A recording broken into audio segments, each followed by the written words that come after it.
Hello everyone, and welcome back to yet another episode on the Audi TT. It's broken again.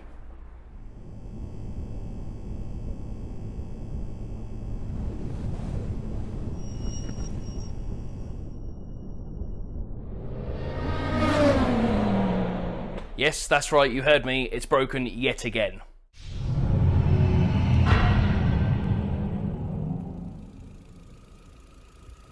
However, I will take full responsibility for this one. It's my fault. I should have just done it when we replaced the engine. And it's the flywheel. This time, I'm going to be installing a single mass flywheel conversion kit. So here we go, the kit that we now need to install to make this car work properly yet again. The friction plate and pressure plate, a new release bearing, and the all-important single mass flywheel conversion kit. Now, these cars, just like any modern day manual, will have a dual mass flywheel, where there's basically another plate that sits behind the friction surface and acts like a cushion. So when you release the clutch, it will be able to have a little bit of movement each way, so it just cushions the blow when you release the friction plate onto this surface. Now, that can cause issues with breaking down, so the springs and everything inside the dual mass can break down and cause issues, which is exactly what has happened on this TT. So by installing this, that eradicates any possible future problem as well. So obviously that does mean undoing all my good work. However, I am going to try and get to the gearbox from underneath. So it means removing the subframe and the drive shaft and everything underneath, and then hopefully pulling the gearbox off from the underside. Now, I do need to start taking bits and pieces off the top here so I can get to the bolts on the gearbox itself. But what I'm going to do first is I'm going to jack the whole thing up nice and high, or as high as I can get it, so that I can actually work on it underneath.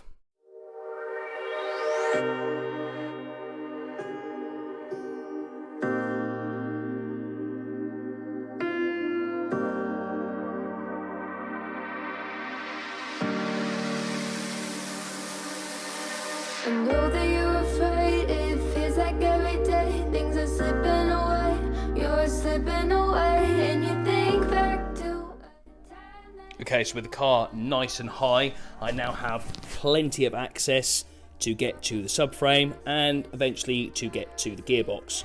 First, what I'm going to do though is I'm going to try and take off as much bits and pieces from up top here, so that when it comes to undoing the gearbox bolts, I'll be able to just get to them nice and easily. So I'm going to remove the battery, airbox, a few little bits and pieces like that, and hopefully we can then start with the underneath. You're out of time, and now you're out of time.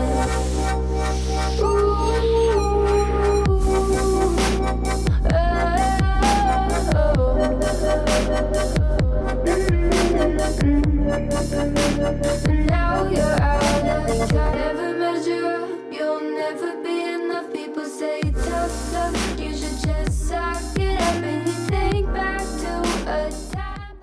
Okay, so that's everything top side now out of the way. I now have all this access, all to the bolts, so the gearbox is now completely free of any crap up top. The only thing I've got to do is remove the clutch hose, but I'll do that when we're actually close to removing the box, so I don't want brake and clutch fluid to go everywhere. So what I need to do now is concentrate underneath. I have already removed bottom ball joints from the hubs because they will come away with the subframe. I've done that on both sides. I've also removed the drop links as well because the anti-roll bar will come out with the drive shaft as well, with the subframe as well. So what I really want to do now is get the drive shafts off either side, and then I can concentrate on undoing all the bolts for the subframe. Okay, so update, I have removed both drive shafts. So there is one there, and there's the other one there. I've also undone the two bolts either side of the subframe that hold the steering rack on. And then I have removed the bottom engine mount there as well, so that is nice and free. The only thing I've got left to do now, really, I think, is to remove the two front subframe bolts, which are just here. And then the subframe should come down, because I've actually even removed both rear subframe bolts as well. So the front ones were on there proper tight. So I just need to undo them, and then hopefully the subframe will drop. Then I can get access, or better access, to the transfer box where I'll remove the prop shaft. And then it's just a case of bringing the engine down a bit and the gearbox down a bit, and hopefully getting the gearbox off.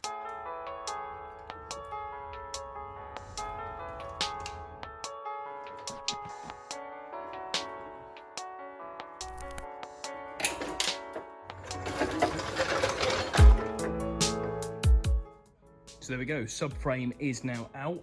That is now giving me all the access for the gearbox. As you can see, there's now nothing that will hit that once I drop it down, because obviously at the minute it would hit that chassis rail there. But what you do is you undo that gearbox mount right there, and then you drop it down a smidge, and then it should all fall out. So let's prop the engine up first. I'm going to get a bit of wood on the jack and prop up some on the strongest point, and then I can undo that gearbox mount and then actually bring it down on that side. There we go, gearbox is out. That was an absolute nightmare, I'm not even going to lie. I don't know why it was such a pain, because I dropped the engine down this much and I was trying to wiggle it out, and then it fell off the jack, and yeah. Anyway, it's out now.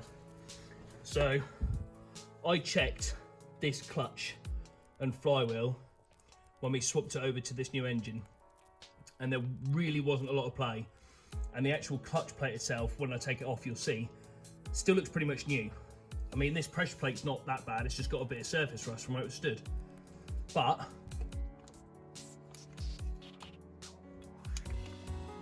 I can now literally move that about, I don't know what, 30 degrees each way. And it makes an awful noise as well. So that is definitely had it, which is what I knew anyway, because it was noisy. So I'm going to take the pressure plate off, and then I'll take the flywheel off, and then we can bolt the single mass flywheel conversion back on. What I'll do is, when I take this all off, I'll show you a comparison of this dual mass compared to the single mass. So let's get this off. Okay, so here is our dual mass flywheel, and here is our single mass flywheel. Now, as I said earlier, the main difference is these are supposed to have springs and like a pressure plate that literally absorbs the shock when you release the clutch. But as you can see, this one has absolutely had it. There's no way I should be able to do that. Now, like I said, when I put the engine together, this was definitely not moving that much. So me doing the 10, 15 miles that I've done in this car has just basically given it its end of its life. Obviously, this car had been sat for like 3 years, so I should have just done it to begin with, but oh well.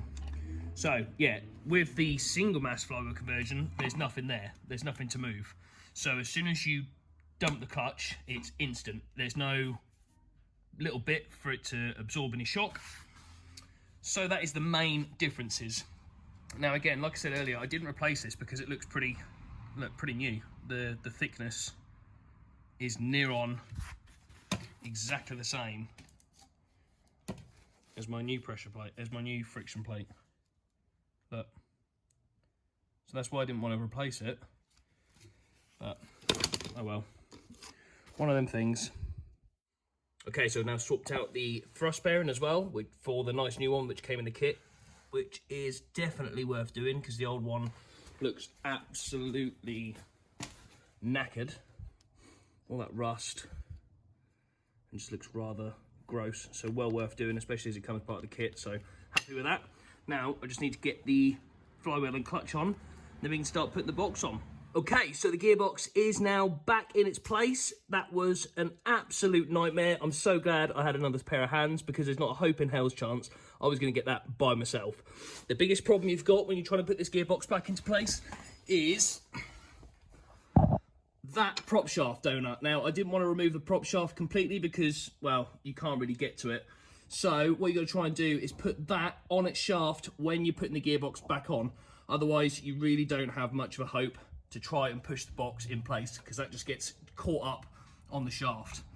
So now the gearbox is back in place. Now it's just a case of jacking it all back up, putting the engine mount back on the gearbox, and then we can start putting the subframe on and everything back together. Okay, so we are now in a position where the gearbox is back in its place. Engine mount is on, engine mount is done up. I have now just put the subframe back into position and done up the steering rack bolts. So that is all now done. All that's left to do is do up the prop shaft, 3 bolts for the prop shaft onto the transfer box, then tackle things like the ball joints for the wishbones, put the drop links back in, and then literally just up top put in the battery tray, airbox, and yeah, that's pretty much it. We're then good to go. Then I just need to bleed the clutch, which is fine because I have an air bleeder, so that will take 5 seconds. Then the car should be done.